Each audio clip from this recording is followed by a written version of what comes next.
Example بیستم معناه let x و d be a discrete topological space and let a be any subset of x find a interior. با x و d discrete topological space بيت and let a be و a چی به subset کی x به find a interior. حتی هر subset کی x به a interior بدوزره. اگر بیرتان به باسی دیسکریت توپولوژی ما کردو پیشتر و تو معنی چیه دیسکریت توپولوژی او توپولوژی که همو سبستکانی ایکس اکونه ناو تاو وقتی تاو پیگیت له همو سبستکانی ایکس و که سبستکانی ایکسیش پاورسیت ایکسی لی دروسه به که آدمو پاورسیتکا من چیه لناو تاوه اگر بیتو ای هر سبستکی ایکس به الان سینس لبروی ای سبست لا ایکس لبروی ای سبست لا ایکس ويمش لديسكريت توبولوجيا و تو معنى كأي كويت ناو كي أي كويت ناو تاو لبروي أي subset اللي إكس so تواني بلين أي is open أي تيا أي open بو لبروي subset إكس و إما لديسكريت توبولوجي شها معنى هر subset إكس كويت ناو تاو open كواتا أي is open كواتا لين شي أي يكسانة با أي interior كواتا أي يكسانة بشي أي يكسانة بأي interior أما بيشتر لسيور مكا باس ما كروتمان أي is open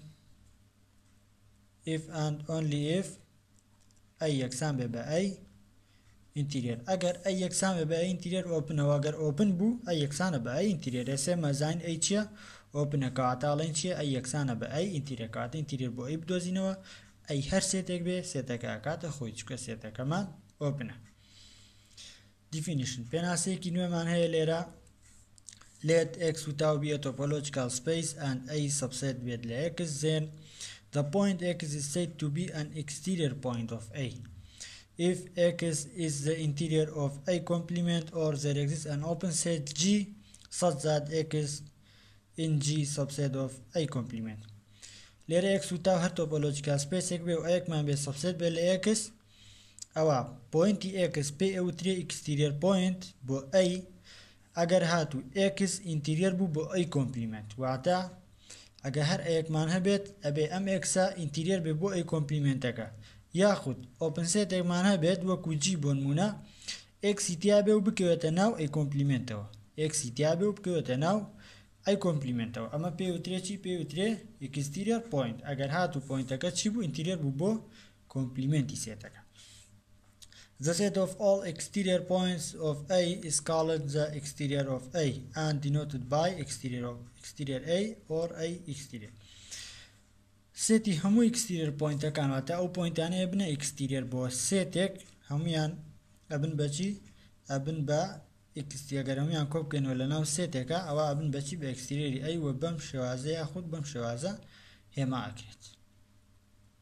Our remark معناه remark exterior of A equal to interior of A complement exterior A أكاتا interior A complement هذا قد معناه exterior بوسيت إجوار green أو أشين interior complement أكيوار green أبدا exterior and we have A intersection A exterior equal to phi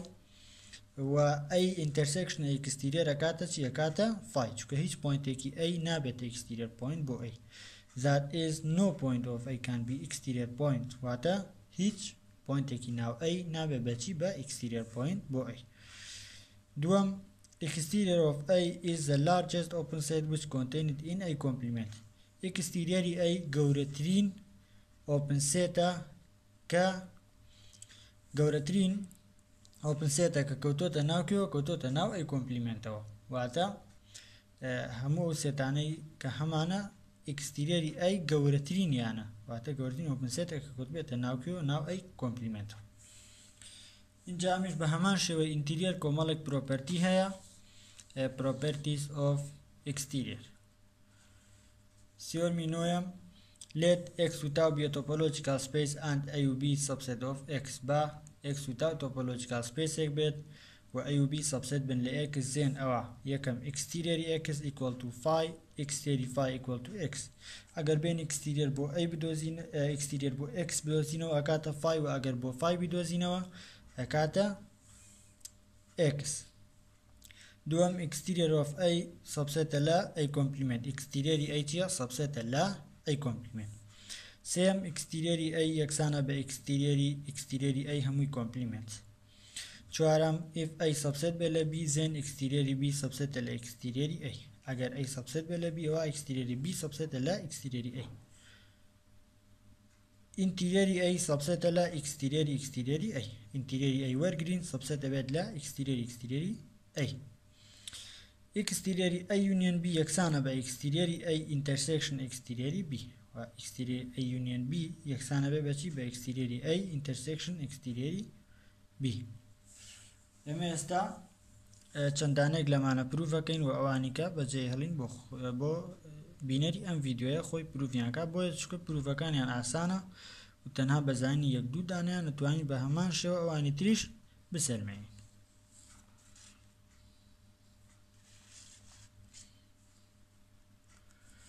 ئێستا ئێمە گەر یەکەم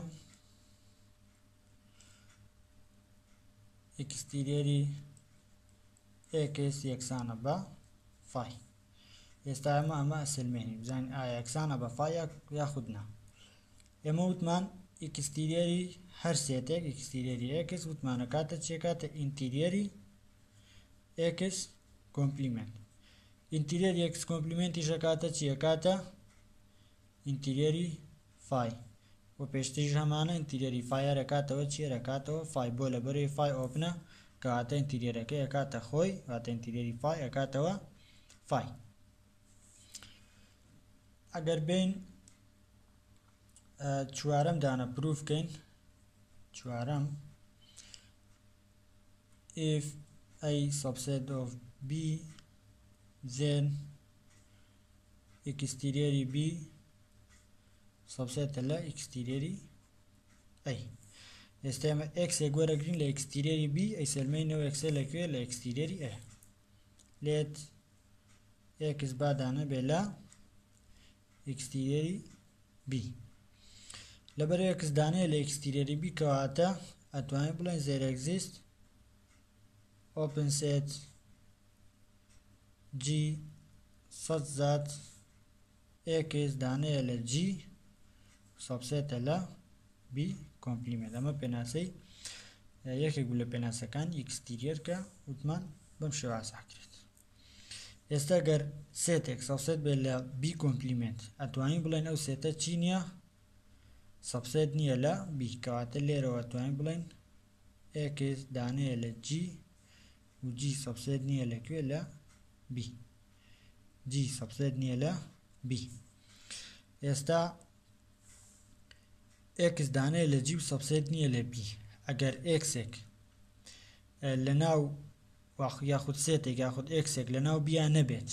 و ئەیمان هەبێت سەبسێت بێ لە B سنس لەبەرەوەی ئەی سەبسێتە لە B. ئێستا ئەگەر سێتێک یاخود ئلیمنتێک لەناو بیان نەبێت لەناو بیا نەبێت کەواتە توانین چی بڵێن چی نییە؟ لەناو ئەیشان نیمانە بۆ لەبەرەوەی ئەی سەبسێتە لە B. لەبەرەوەی هەر شتێک لەناو ئەی هەبێت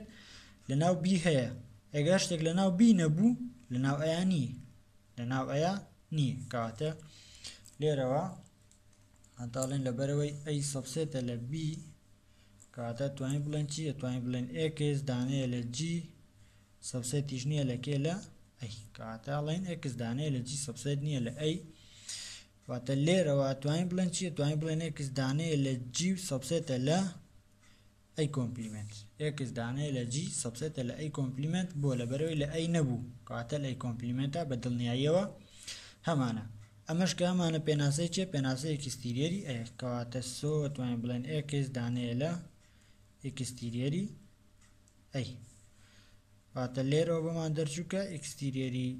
B سەبسێتە لەکێ؟ سەبسێتە لە ئەکستیریەری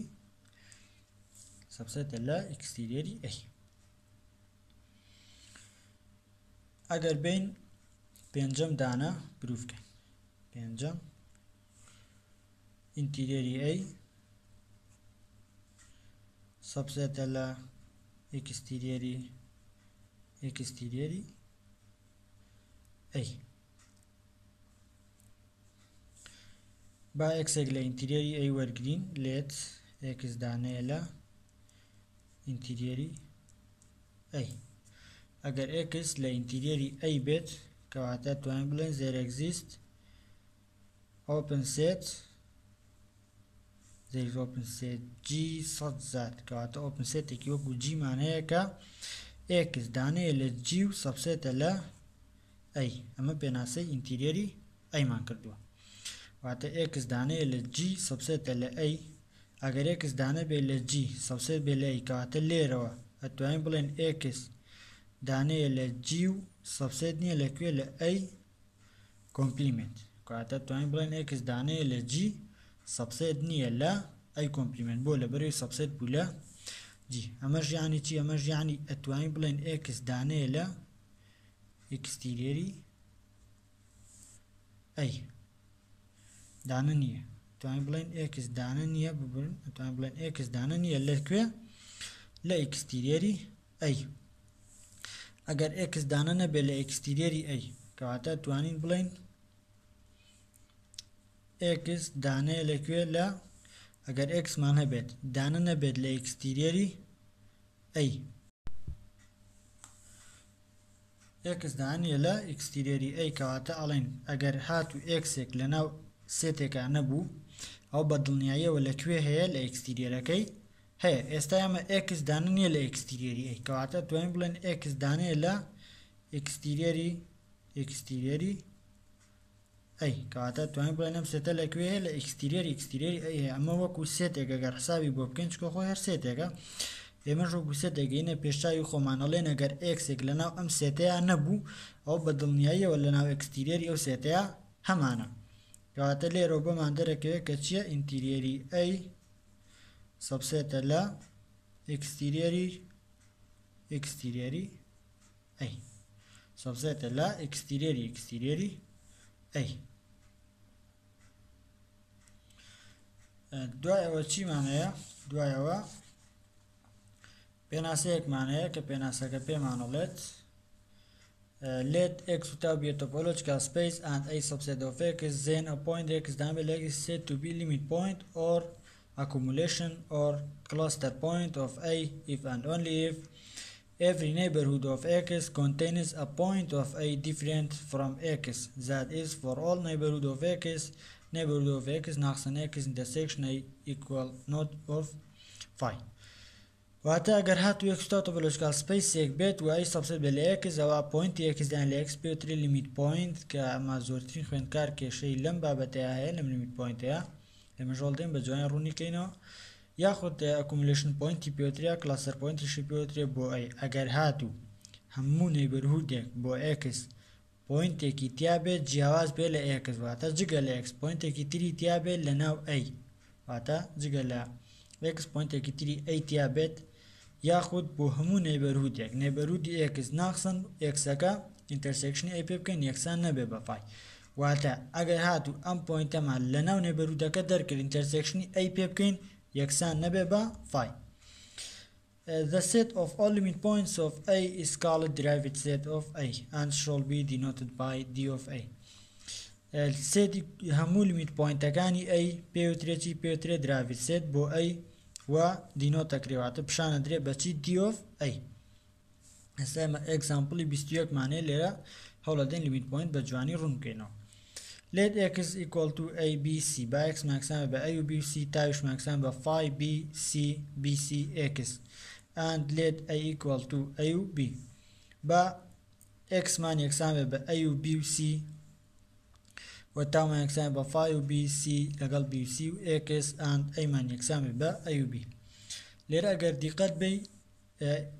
وتو مانا چی وتو مانا بو او پوینت تانه x دانه بل x بيوتري limit point كواتا ليرا چی اكن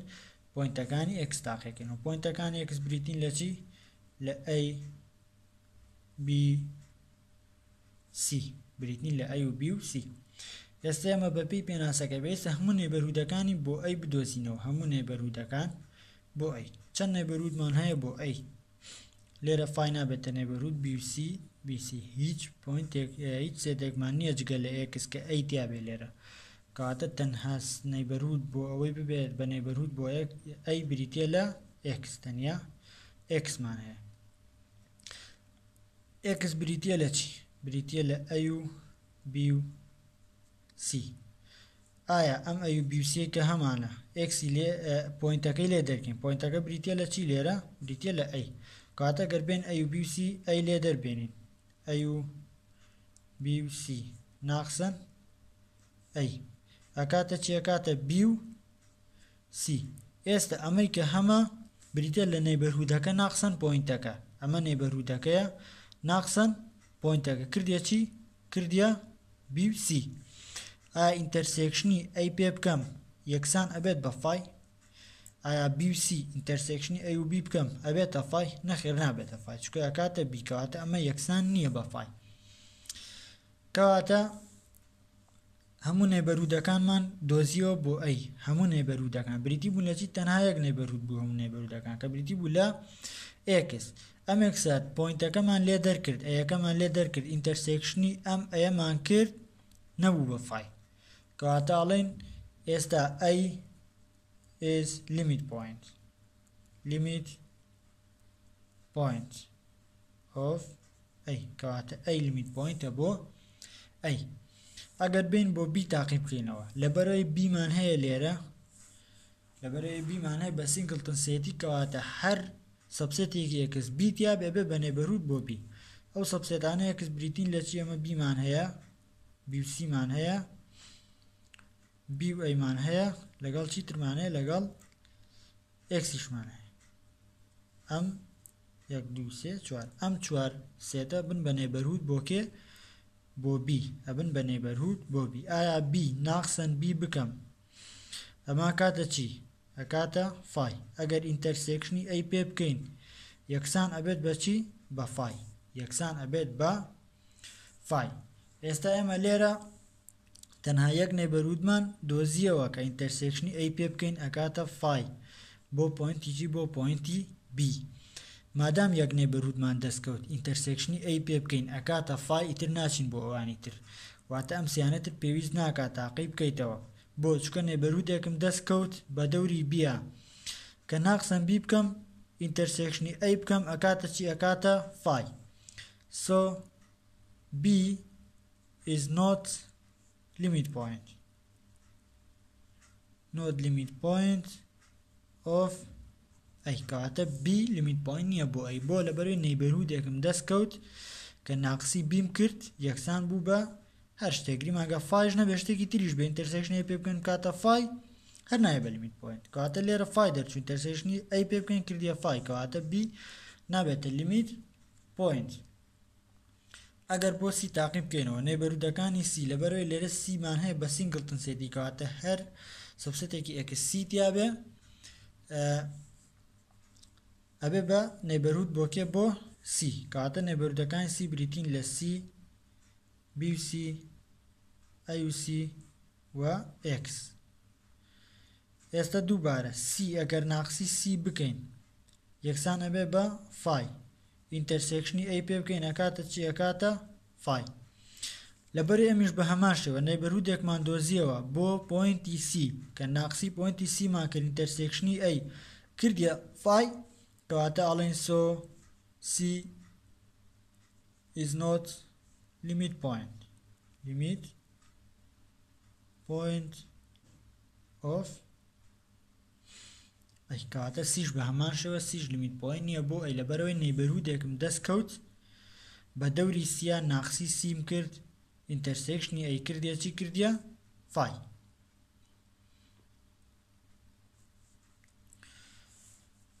ئەمەش بریتی بوو لە پێناسەی limit point هیوادارم بەباشی تێگەشتوێتن دوای ئەوە پێناسەیەکی ترمانەیە definition let A be a subset of a topological space X without then pointy A X دانێ لە X is called adherent point or contact point of A if and only if every open set G containing X contains a point of A واتە بۆ هەموو پوینتێکی X دانە بێ لە X پێوتری adherent point یاخود contact point بۆ A ئەگەر هاتو هەموو ئۆپن سێتێکی وەکو G کە X تیابێ پوینتێکی ناو A تیابێ واتە بەلانی کەمەوە پوینتێکی ناو A تێدابێت ئێستا لە ئەگزامپڵەکەیە باسی پێین زیاتر ڕوو نەبێتەوە جوانتر تێگە The set of all adherent point of A is called adherence of A and denoted by adherent of A کۆمەڵی هەموو ئەدیرێن پۆینتەکان ئەگەر کۆی بکەنەوە لە سێتێکا ئەو سێتە ناوەنن چی ناوێنن adherence of A و بەم شێوە دەریێبڕین adherence of A. ئەگزامپڵێکمان هەیە ئەگزامپڵی 22 لێت x یەکسانە بە A و B و C تاویش یەکسانە بە phi A B A و B و x A یەکسان بە B و C ئێستا با بین adherent پۆینتەکان بدۆزینەوە adherent پۆینتەکان بۆ جارە پۆینتەکان x بریتین لە چی بریتین لە A B C هەموو ئەو ئۆپن سێتانەی کە ئەیان تیاواتە ئەی تێکەوتووە بریتە لە چی بریتە لە A و B و x ئێستا بێ هەر هەموو ئەم سێتان ئەم سێ سێتە هەر سێکیان کە ئەیان تیابوو ئۆپن بوون ئینتەرسێکشنیان بکەین لەگەڵ ئەم ئەی کە هەمانە یەکسان نەبێت بە فایواتە بەلانی کەم و پۆینتێکی ئەی تیاوێ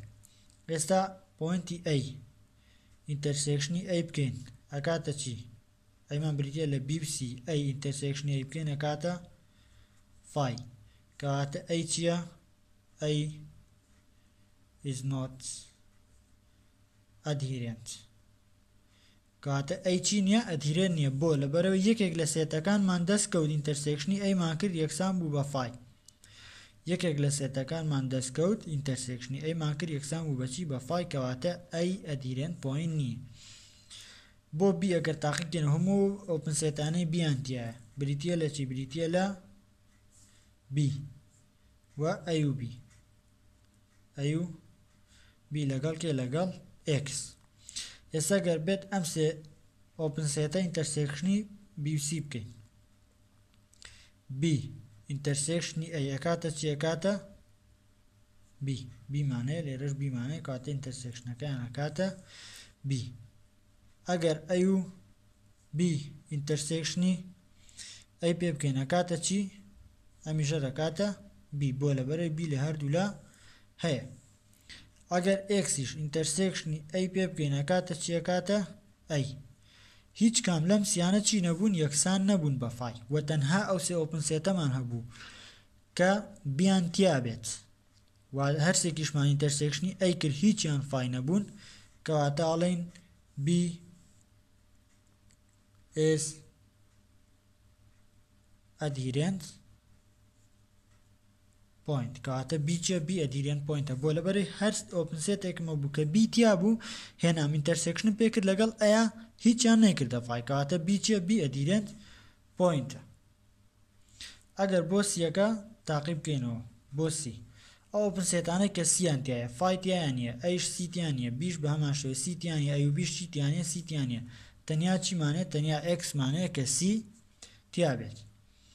ئەگەر بین ئەم ئێکسە ئینتەرسێکشنی ئەو ئەی پێ بکەین ئینتەرسێکشنی ئەی ئەمە کاتە چیە کاتە B و C کە یەکسانە بەچی یەکسانە بە ئەی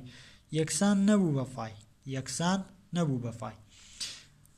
ئۆپن سێتەکانی کە سیان تیا بوو تەنیا چی بوو تەنیا x بوو لێرە هیچ ئۆپن سێتێکی ترمان نییە سی تیا بێت جگە لە x تەنها x بوو هێنامان ئینتەرسێکشنی ئەیمان کرد یەکسان نەبوو بە فای کەواتە ئەڵێن سیش چیە C is adherent point کەواتە سیش بە هەمان شێوە چییە adherent pointە کەواتە ئێمەژەڵێن adherenti A کام دوو پۆینتە بوون پۆینتی A نەبوو adherent پۆینتی B بۆ adherent پۆینتی سیش بۆ adherent کەواتە ئەڵێن بریتە لە B و C کەواتە کۆمەڵی adherent پۆینتەکانمان بریتە لە چی بریتە لە B و C